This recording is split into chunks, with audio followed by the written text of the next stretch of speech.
And now a word from our sponsors. If you find yourself in need of legal representation, it can be a very stressful time in your life. In my career, I have dealt with thousands of lawyers, I've dealt with thousands of law firms, and I can confidently recommend to you Keith M. Davidson at kmdlaw.com.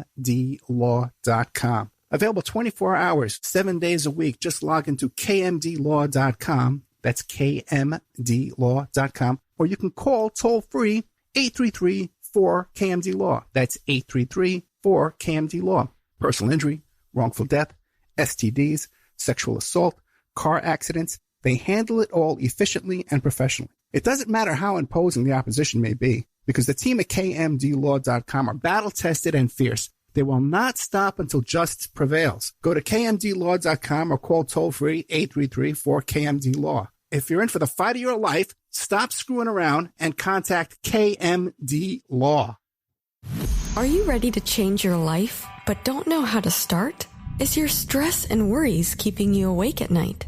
Have you been battling grief, anxiety, or depression all alone? Have you lost touch with your own sense of being or spirituality? Soul Free Therapies offers professional and affordable live video streaming counseling and coaching services from the comfort of your own home. Sessions offered in English, Spanish, and Portuguese. Go to our website at www.soul-free.com and book your first session today. The Opperman Report is brought to you by Aquadam.net. You can give them a call at 707-764-2119. A flooded home is never easy to deal with. You're left with the mess to clean up, the insurance companies to deal with, and not to mention all the memories, the precious memories that are lost in the flood. You can never replace those. And Aquadam can be a tool in your arsenal to protect your home and property from the floodwaters. The cofferdam is filled with water to control water and is reusable as long as it's taken care of. It can protect your home or business from rising floodwaters like a dam, but without the beavers. It can also be used in construction. If you need an area to be dewatered, an Aquadam can do the job. An Aquadam was used at SeaWorld in Orlando for the Mako roller coaster ride during the coaster's construction by dewatering the work area. An Aquadam is now dewatering the work area at San Antonio SeaWorld for their newest roller coaster ride. An Aquadam has been used in many construction projects all around the U.S. and all around the world. Now give Aquadam a call, 707-764-2119. You can look them up online at aquadam.net. You can find them on Facebook at Aquadam Inc. You call them up, you email them, you tell them Ed Opperman sent you, and they're going to take 10% off the price. Aquadam.net, 707-764-2119. PureSoapFlakes.com, 218-568-2525. Have you ever heard of Castile Soap? Pure Soap Flake Company handcrafts fine soap bars, laundry powder, and concentrated soap flakes using organic vegetable oils from their northern Minnesota facility. Bathe your body and wash your clothes with Pure Soap products that are free of fragrance, GMOs, palm oil, sodium lauryl sulfate, and synthetic additives. Keep it clean, folks. Pure Soap Flake Company products are kind to living creatures and sensitive skin, safe for drains and waterways, and work great in high-efficiency washers and top and front-loading machines. They have a little promotion going on. Contact them to order some soap. Mention the Opperman Report. You're going to get a free gift. They're going to send a little extra soap, travel size, soap bars and laundry soap, cleaning soap flakes. I've been using that stuff all day long today. Great stuff. Order today at puresoapflakes.com or give them a call, 218-568-2525, 218-568-2525. Pure Soap Flake Company is a proud member of the Handcrafted Soap and Cosmetic Guild. It's the Opperman Report. And now, here is investigator Ed Opperman. Okay, welcome to the Opperman Report. I'm your host, private investigator Ed Opperman. You can find me at Opperman Investigations and Digital Forensic Consulting through my website, emailrevealer.com, or you can email me directly at oppermaninvestigations@gmail.com. If you like today's show, please, and you want to support the show, check out our Patreon. You go to Patreon, Opperman Report, and we've put all the old shows from the members section onto the Patreon, and we put new content up there every day pretty much, as we're getting caught up with the big changeover. Patreon.com, Opperman Report. But our archives are always free. You can find our archives at Spreaker.com. And we're following up on our guest, Richard Kerr, who told us the horrific story about how he was put through a horrible abuse in his childhood at the hands of Roy Cohn, ultimately, but also at this Kincora home for boys in Ireland. Then we talked to Colin Wallace, who was an intelligence agent there in in Northern Ireland and told his version, his end of the story. And today we have John McMahon, who has a story similar to Richard Kerr, but his is a bit different. John McMahon, are you there? Good morning. How are you? So I'm John McMahon. I'm living in Massachusetts. I'm originally from Ireland. I've been living here since 1978. How do you like it? Well, good. I've raised 4 kids here, so it's a good place to be, and it's the strange times we're at here in the next couple of months. Oh, yeah, it's crazy. You know, I tell you, you sound like you have more of a Boston accent, Massachusetts accent, than you do an Irish accent.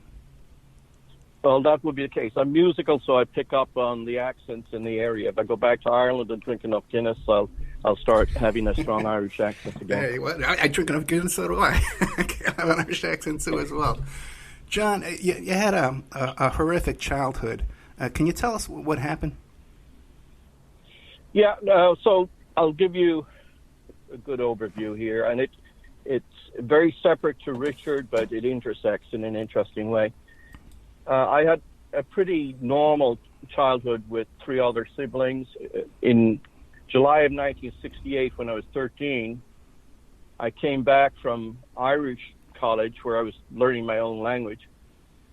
And I came back at a time when my dad's health was going down. He'd had a stroke and he had 8 more after that, and we were forced to sell our home. So this was July of 1968. I went back to my hometown in Ireland, in Ardee, in the Republic of Ireland. And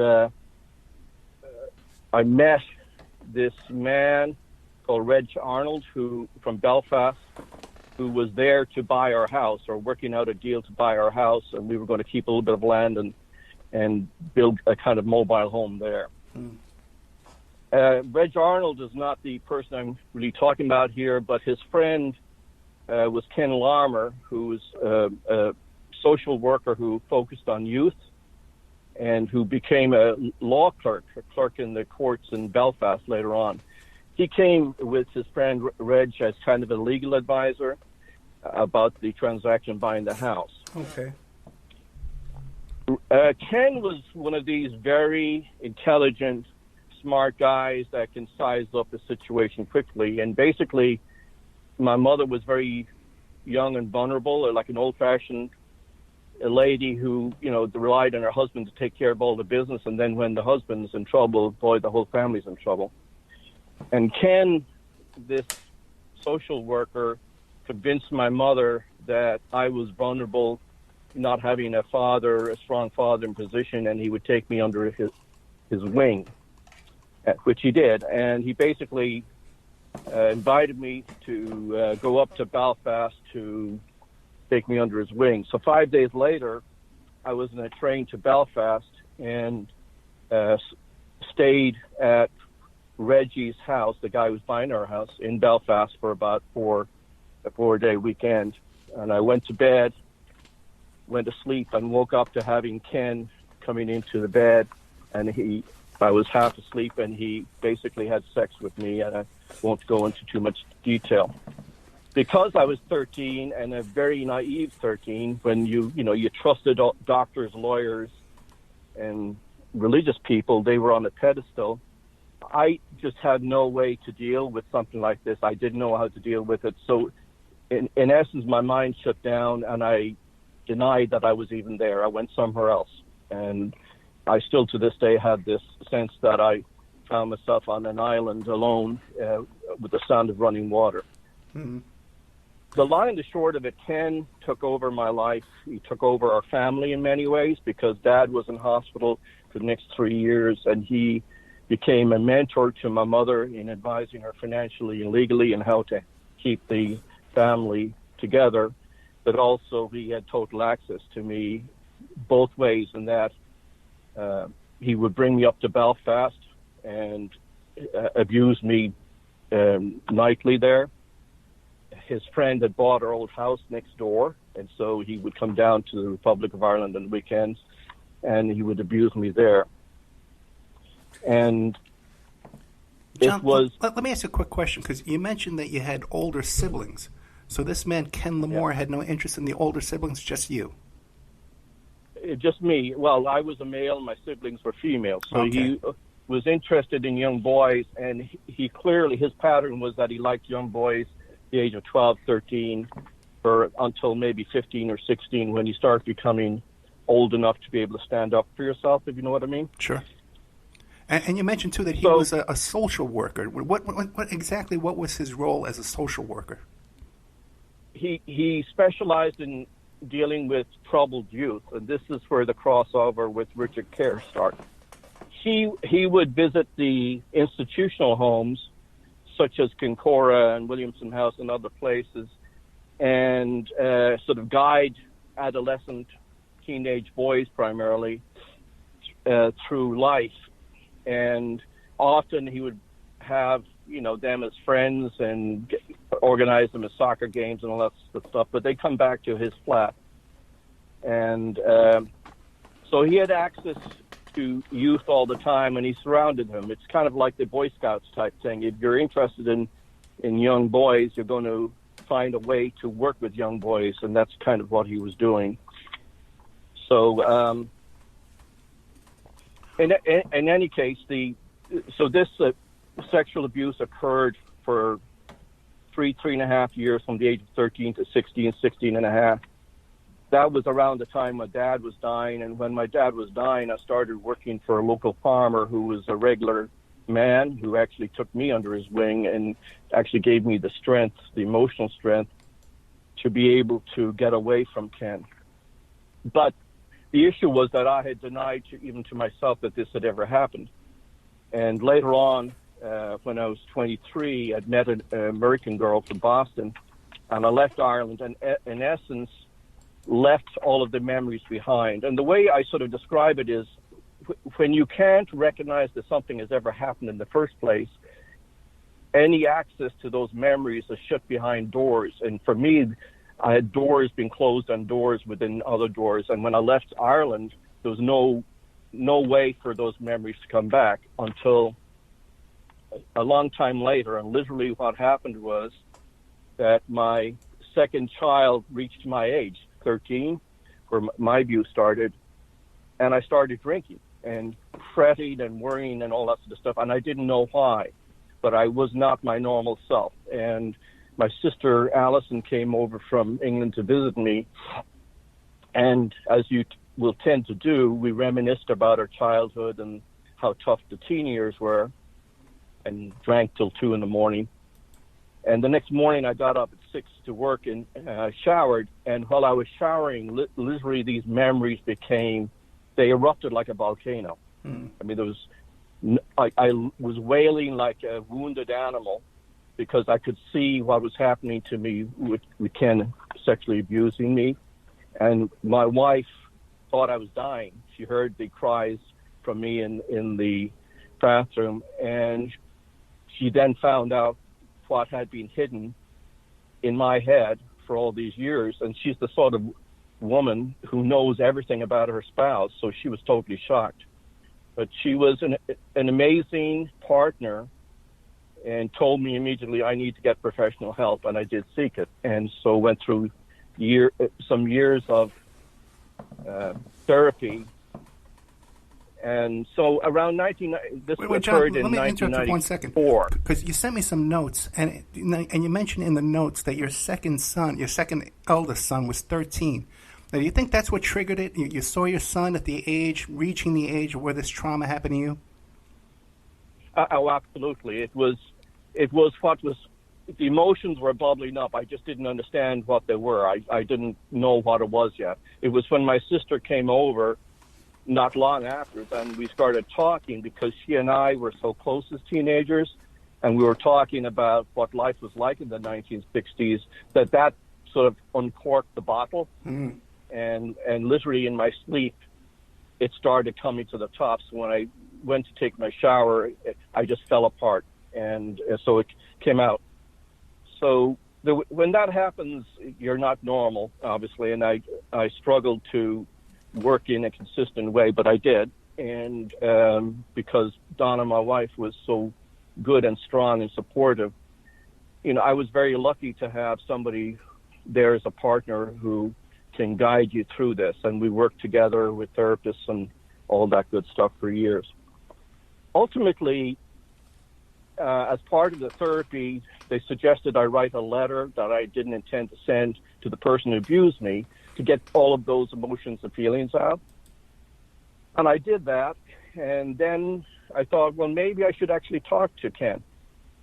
And so in 1994, 1995, it was two different phone calls, November of 94 and then January of 95. I phoned them and taped them. And I didn't phone him as an enemy. I phoned him as a friend, and in which, we talked generally and in a friendly way about everything. And about 18 minutes into the phone call, I just came out of the blue suddenly and saying, so why did you have sex with me when I was 13?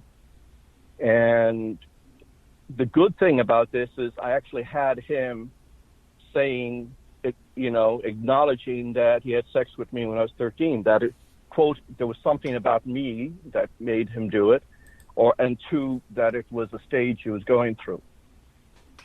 And you had actually tape recorded this phone call. I did, yeah. Yeah. And I called him again, phoned him again in about 2 months, and by that stage he realized what the significance of what I was saying, and he denied ever having sex with me, that I must be going crazy, I need some help, some mental health and all that sort of stuff. John, let me ask you this. The first conversation, did he ever apologize to you?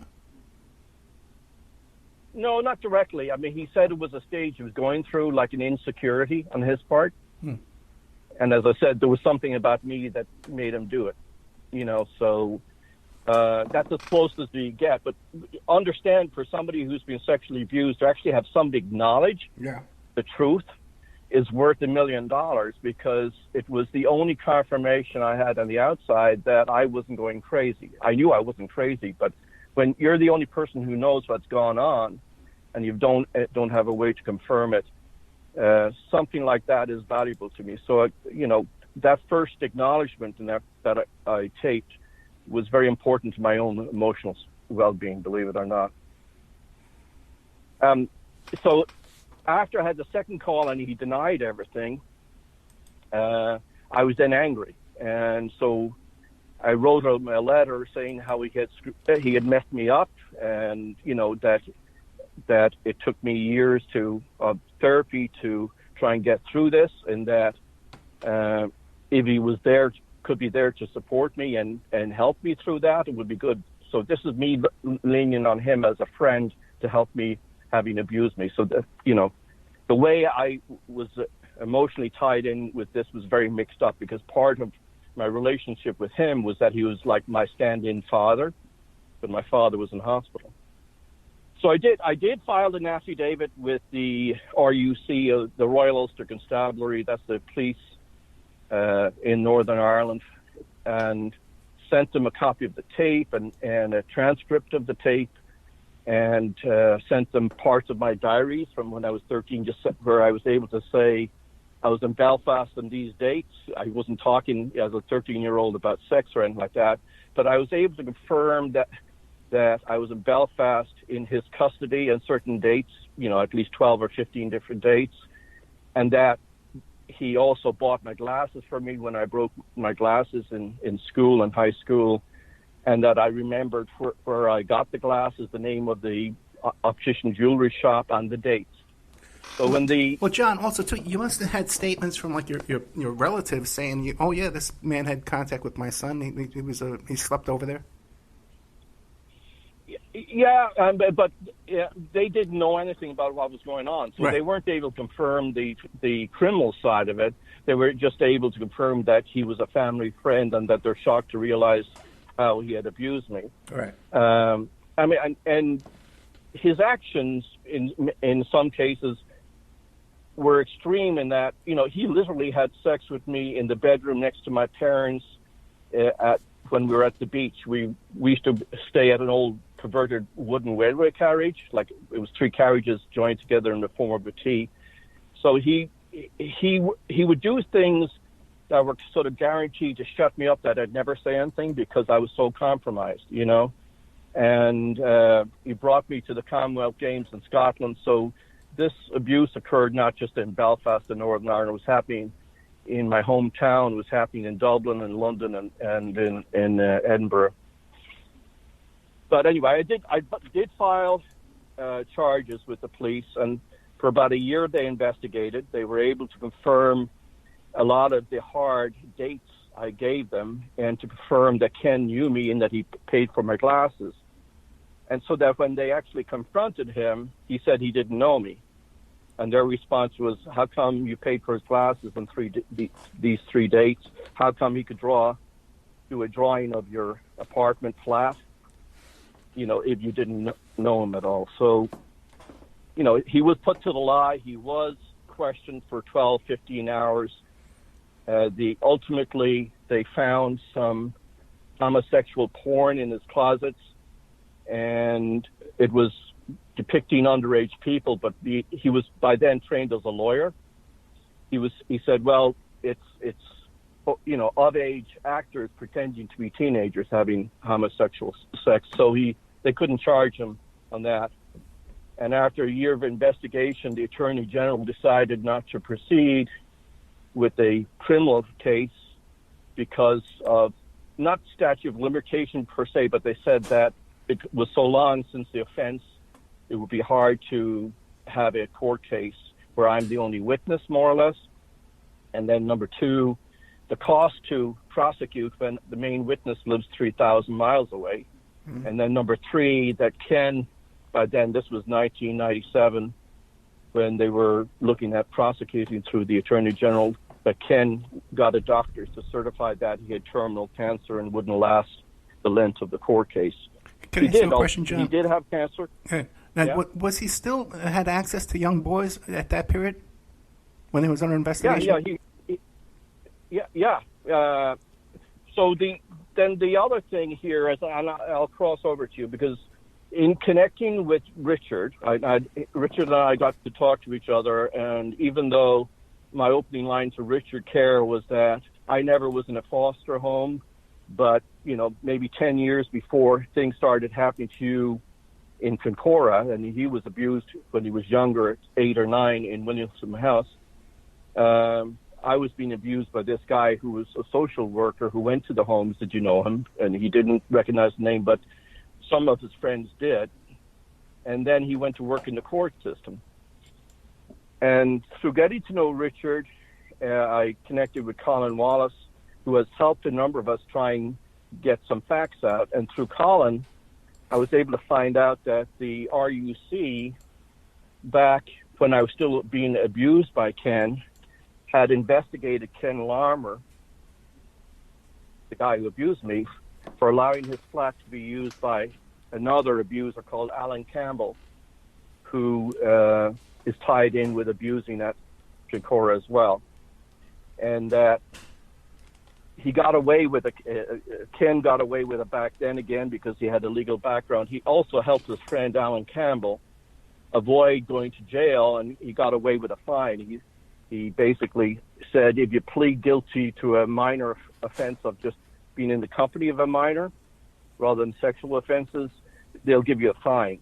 And he actually manipulated the court dates and the court to a more friendly judge who basically let Alan Campbell get away with a hand slap. I found out all of this information. It's in RUC files, the police investigation files from 1971-72, which is when I was still being abused by Ken.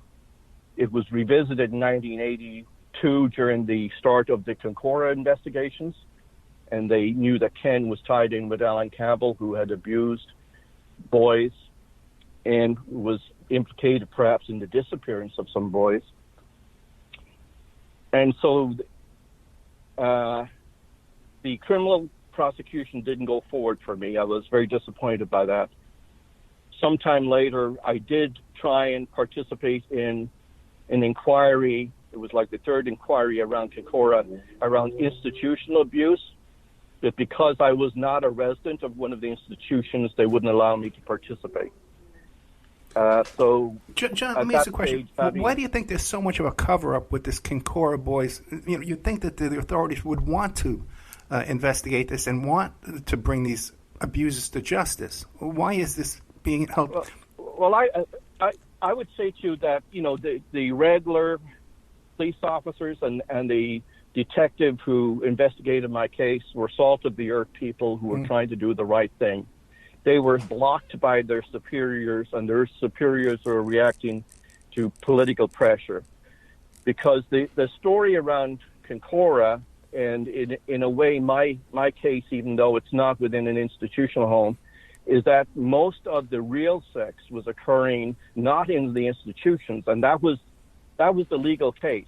There were 3 managers of Kincora put into jail for having sex with the boys in the institution. What the authorities blocked was any knowledge that this was happening outside the institution, and that Richard Kerr, for example, and other boys were taken from the homes and sent to private homes and hotels to have sex with fairly high-powered businessmen internationally, like Roy Cohn, and Roy Cohn was in Belfast, by the way, and politicians and monarchy. I mean, when Ken Larmer, the guy who was abusing me, learned that Lord Mountbatten was blown up by the IRA, he cried because he said he was a good man and he used to take good care of the young boys.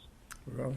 And I did not understand the significance of that back then, but since then we now know that it's implied that Lord Mountbatten was having sexual relations with young boys from these homes and other places back in that period of time. So there's a lot of powerful people who were involved as customers, and powerful people know that you don't do something where there are witnesses, so you do whatever you want to do in your own house or in a friendly halfway house or hotel or residence, but you make sure there's no witnesses. The part that's really dirty about all of this is that, as Ken Wallace knows, that in the middle of this war in Northern Ireland between the Loyalists and the Nationalists, MI5 knew that some of the sexual abuse was going on, and they were using the information to blackmail some of the participants or the managers who arranged for the boys to be sent out to have sex with the customers, with the businessmen and the politicians. But blackmail them to what ends? For financial blackmail, or to get them to do something politically? To get them to give inside scoop about paramilitaries. Gotcha. A lot of times, it was not financial; it was intelligence. Gotcha. And that's the part that that's not my game. That's part of what Richard and some of the other boys got involved in.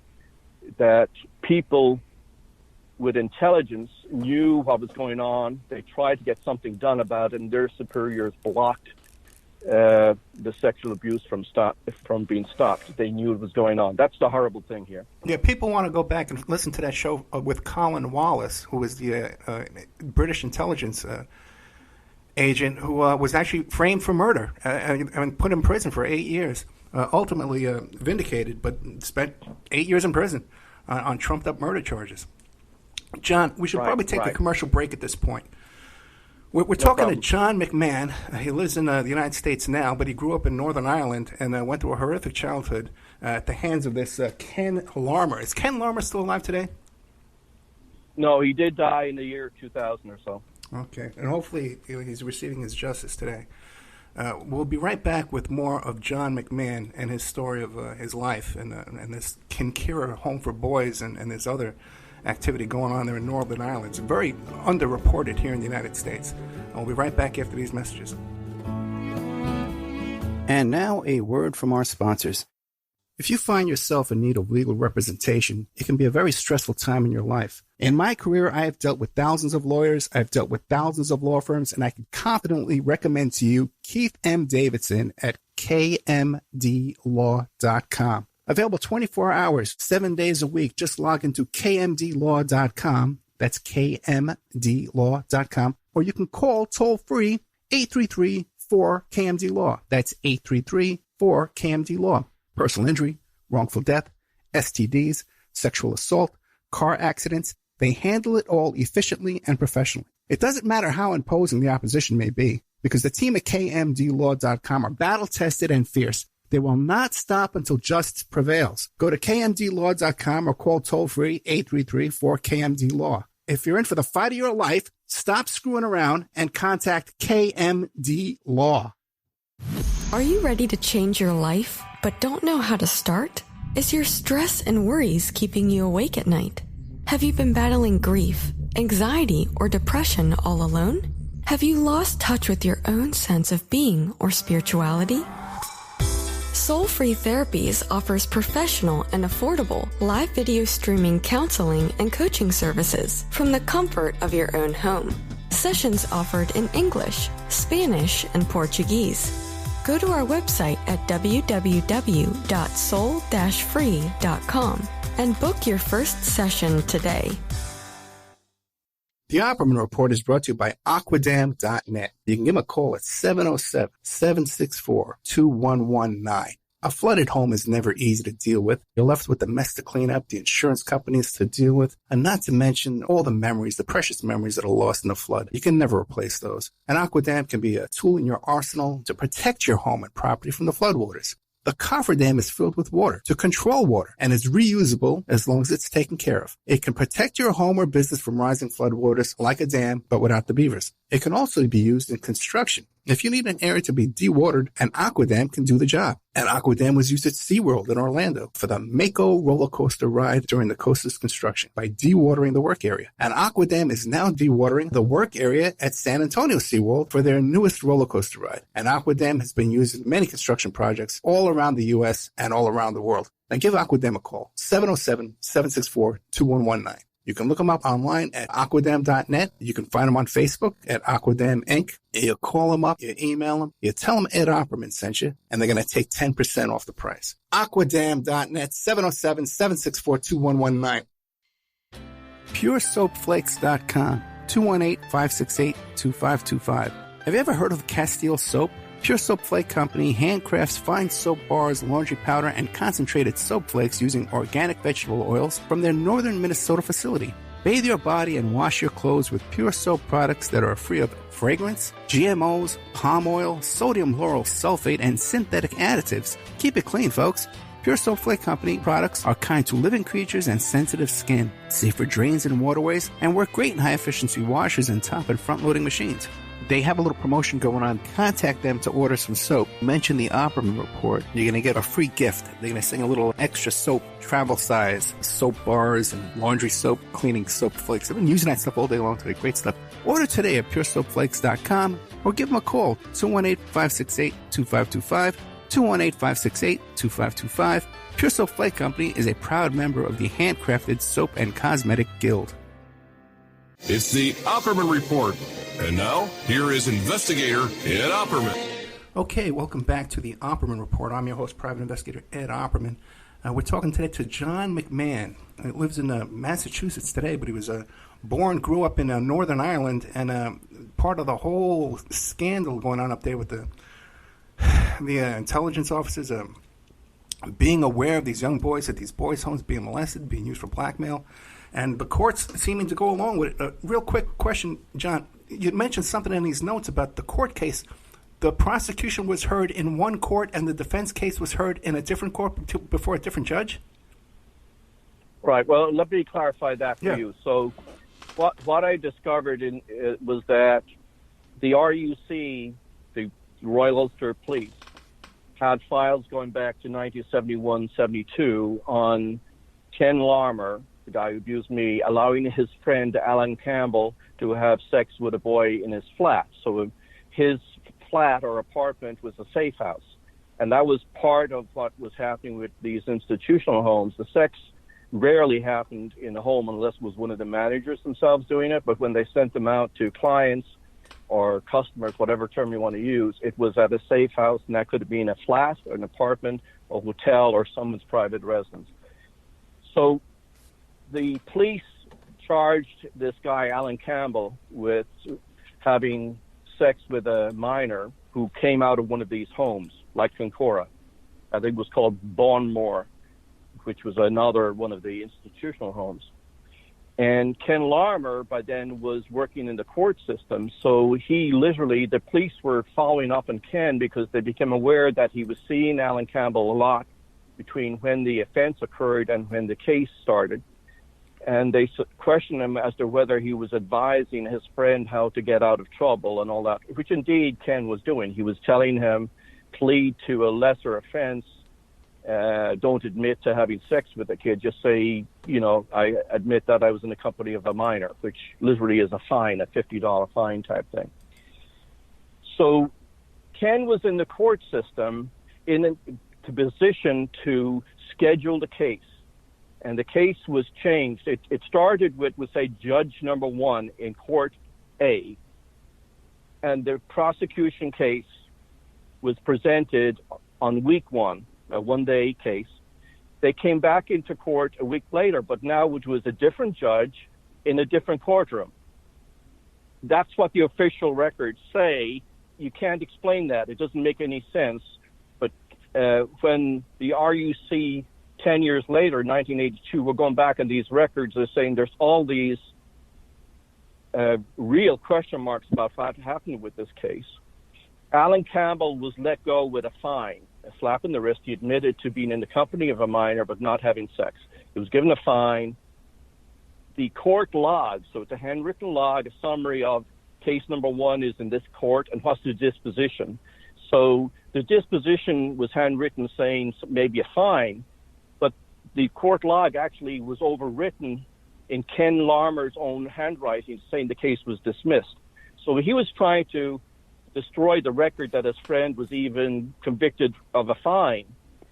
And there were a lot of really strange things that went on. So all I'm trying to say is that pedophiles operate, but they don't operate in a vacuum. Ken Larmer was initially a social worker with access to boys himself and exposed those boys to other clients and people. And I met this guy, Alan Campbell, the guy convicted and fined for having sex with a young boy, at Ken's apartment, and didn't know the significance of his name except that I'd written down his name. And then later on in talking with Richard, he said, Alan Campbell, do you know who he was? And I said, no.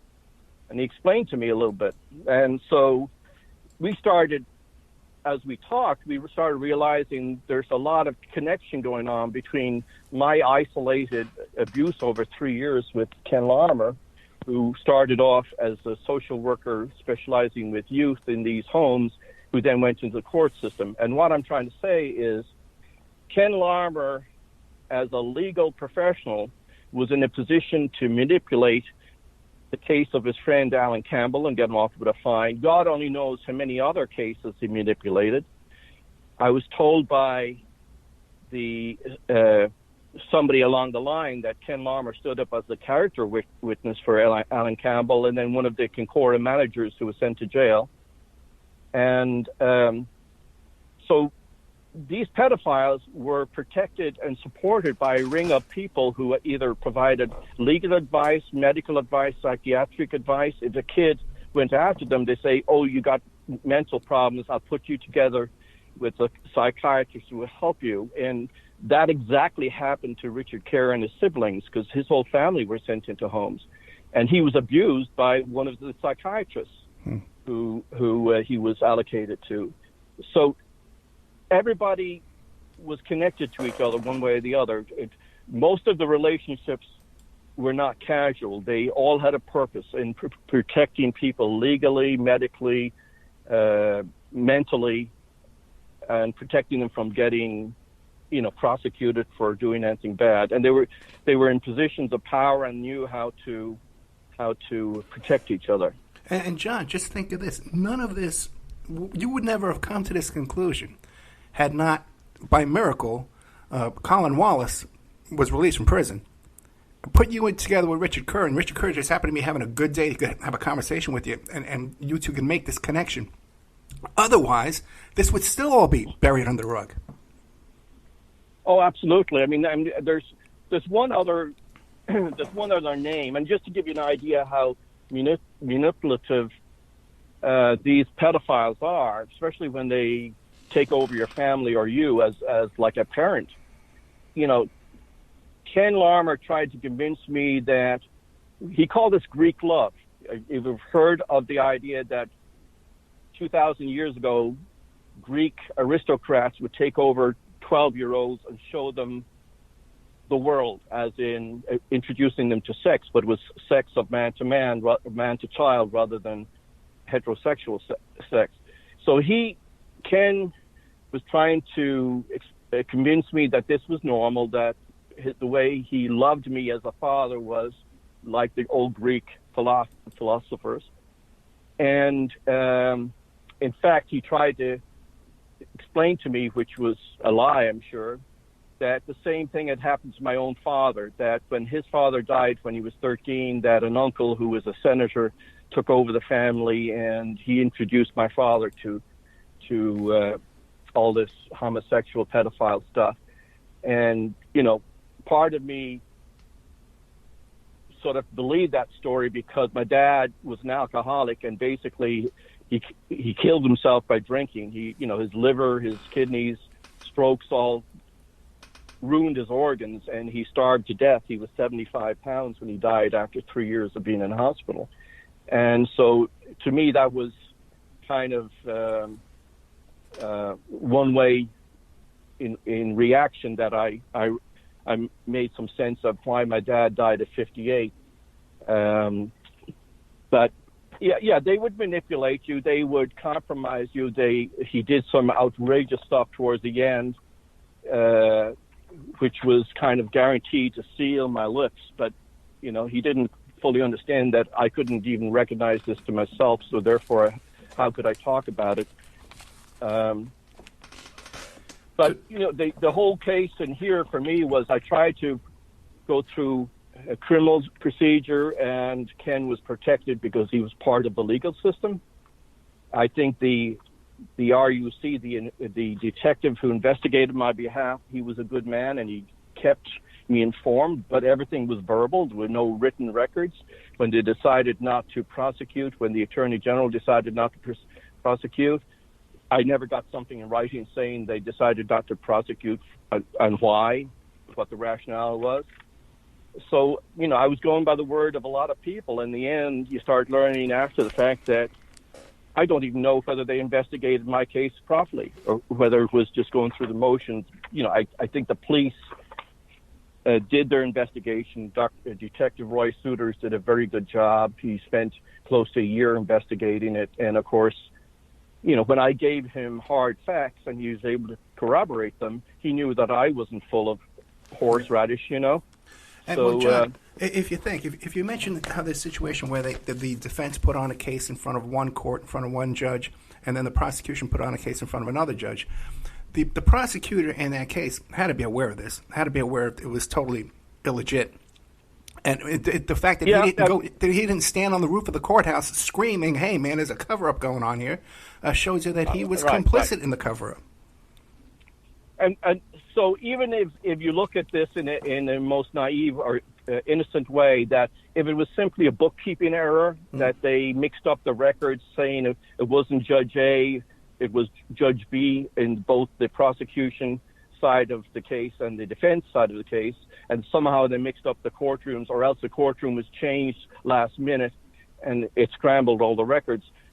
The police themselves were left scratching their heads and saying, what really happened here 10 years ago, when the case actually happened?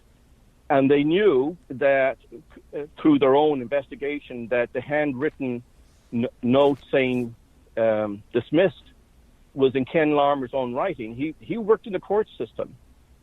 And then the final part I'll share with you about Ken Larmer, because he worked in the court system for at least sometime in 1980 or 1990, I think it was. So 10 years after the initial Kincora investigations. Somewhere along the line, my wife, when she was leaving Ireland, I had her stay with Ken because, quote, he was my friend. Again, telling you how messed up I was mentally about my friend. And she stayed there, and because she said to him, "Oh, I'm interested in studying to become a detective," he pulled out stuff from his closet, court records, that were actually evidence in court cases. pictures of people who were killed, assassinated, and other stuff. And again, I didn't make much of that at the time, but more recently, I'm thinking, was he taking some of the court files home and losing them purposely so his friends could be protected as well? I mean, he should not have had court records in his closet. Or especially not court exhibits. So, exhibits, pieces of evidence. Well, certainly not. Right. Yeah. So you can see clearly there was a lot of things going on that I don't know about, but I know enough to know that he was protecting Alan Campbell at the minimum, and he knew three other people. He knew McGrath, the main manager at Kincora. They met in 1968 at a thing called Tower Lodge. It was a young conservative, the young unionists, and Tower Lodge became part of the paramilitary process. And this guy McGrath, the main manager, and Semple and Maines, the other two managers at Kincora, were tied in with paramilitary on the loyalist side, and in essence, the intelligence services were either working with them to corner some of their clients so that they could get military intelligence out of them with the help of the managers. I mean, so this tells you how messed up the thing was. Not only did they know that the kids were being abused, they were actively at times trying to say, can you compromise this client for us so we can put the thumb on him?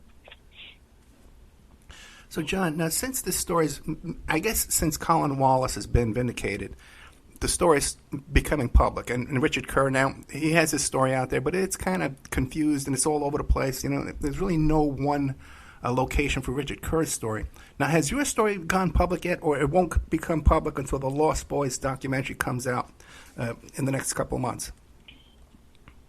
Right. I mean, and my story really hasn't gone public because, number one, Ireland and England are always very, very conservative about stories. The libel laws are much tougher there. You actually have to prove that what you say is right rather than that you were reasonable in saying the things you said. So the onus is on you to prove that what you said was 100% accurate. If you get anything wrong, you know, the newspapers or media companies are sued.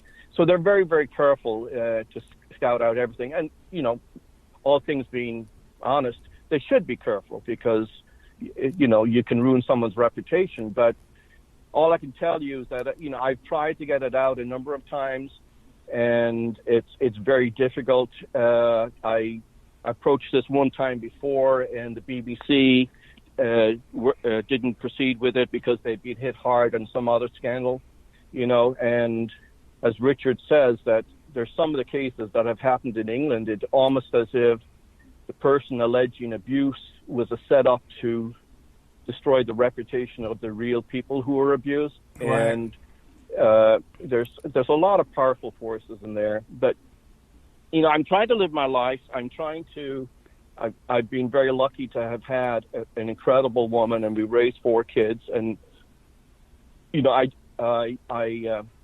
this is not my life. I refuse to be defined by it. But at the same time, I do want to make this person and the people who were responsible in propagating it at every level, whether in government or military, to make them accountable. Because people like Richard, who has this horrendous story about being abused by probably hundreds of people, and his family was broken up. He had 4 siblings. All of them ended up in homes. They were taken away from their parents, and every one of them, more or less, was probably hurt one way or the other. I don't know at the same scale as Richard.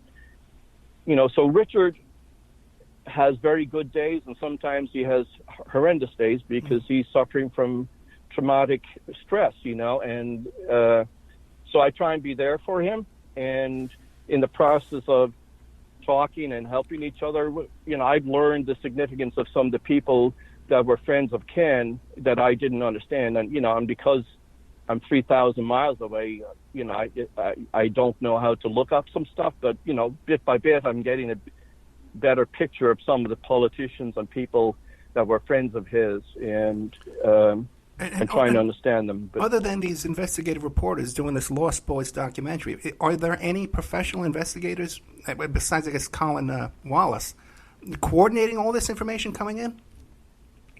No. I mean, there's another abuse investigation going on in London about Lord Janner, and I just read, and I shared it with Richard, that Lord Janner, that investigation is the investigation is happening in an inquiry, but Mark Watts, who's with some journalist outfit out there in England, said they're not going to allow any people who were abused to actually be part to give testimony. So it's like everything is always steered to keep control and keep it on a very narrow focus, so that the people who they're trying to protect, their names never come into the public domain. And John, you also mentioned to me too that there's dozens of teenage boys that are missing. Oh yeah. I mean, and that's part of. I didn't know the extent of that, but I knew a couple names, and Richard told me about one in particular, and they've never really found out fully, but as he said, in one case there were two boys together and they just disappeared one day on the way to school, but they were that sort of age, and they don't know whether they people kind of speculate, maybe they ran off with the circus, but that's an easy answer, isn't it? Well, hopefully, once this documentary comes out, more people will connect the dots and say, I know John's story and I know Richard's story, and come out and join the cause here and really get some light shine on his darkness here. We're out of time, John. What do you want to leave us with? I've got about 3 minutes. Okay. I just want to leave it that, number one, I would hope that today people are more knowledgeable of the things that can happen, because back in 1968, all parents were naive and didn't understand that there were really evil people out there. And number two, that those who are responsible for evil to exist, whether they had some rationale that it was for the better good of a country or government, should be made accountable for their actions. And as in being forced to address the question whether they knew the evil they were propagating in trying to protect maybe intelligence or security assets.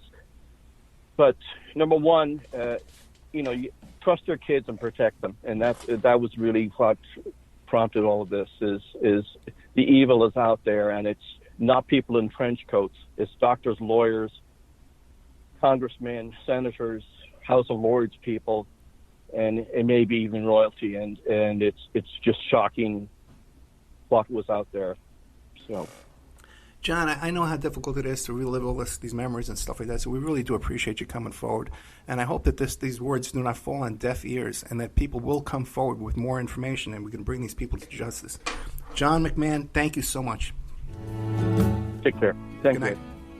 And now a word from our sponsors, emailrevealer.com.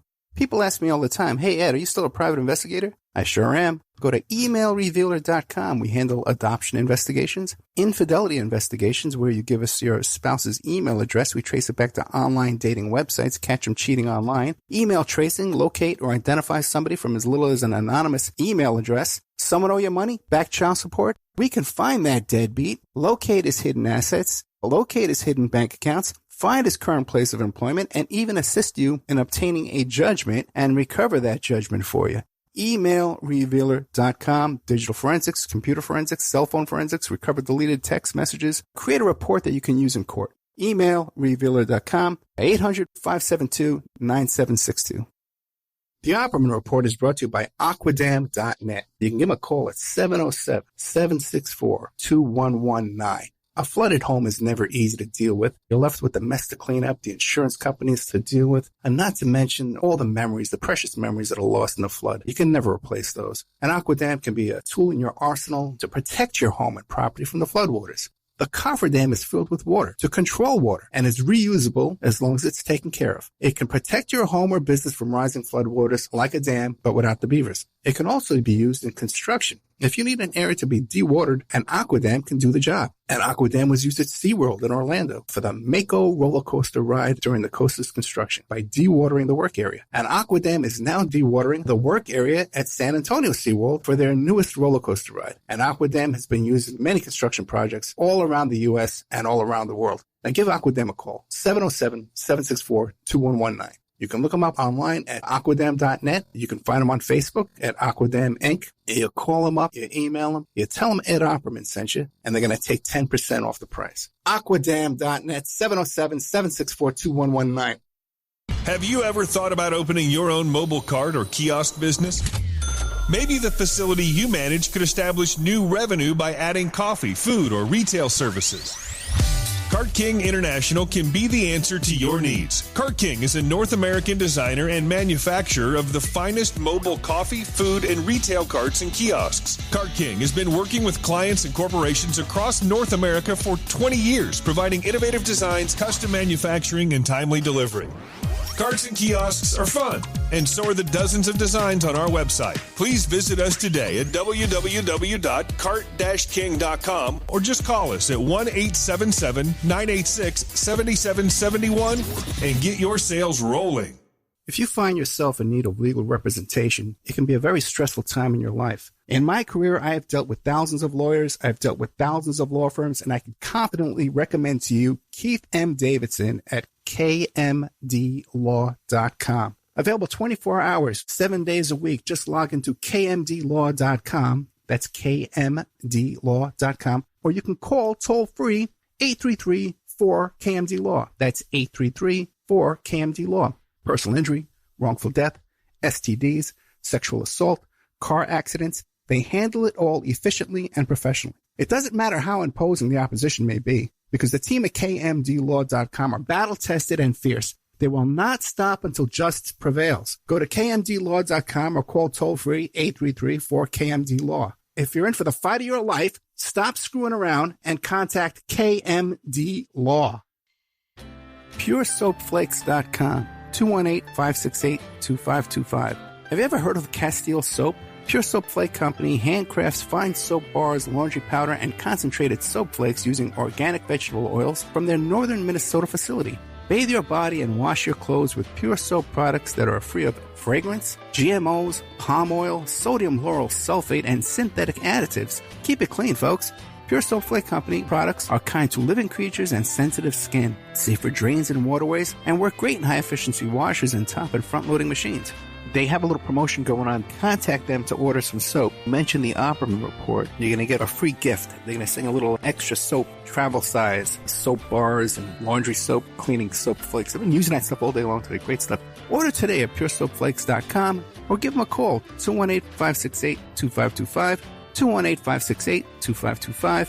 Pure Soap Flake Company is a proud member of the Handcrafted Soap and Cosmetic Guild. Are you ready to change your life, but don't know how to start? Is your stress and worries keeping you awake at night? Have you been battling grief, anxiety, or depression all alone? Have you lost touch with your own sense of being or spirituality? Soul Free Therapies offers professional and affordable live video streaming counseling and coaching services from the comfort of your own home. Sessions offered in English, Spanish, and Portuguese. Go to our website at www.soul-free.com and book your first session today.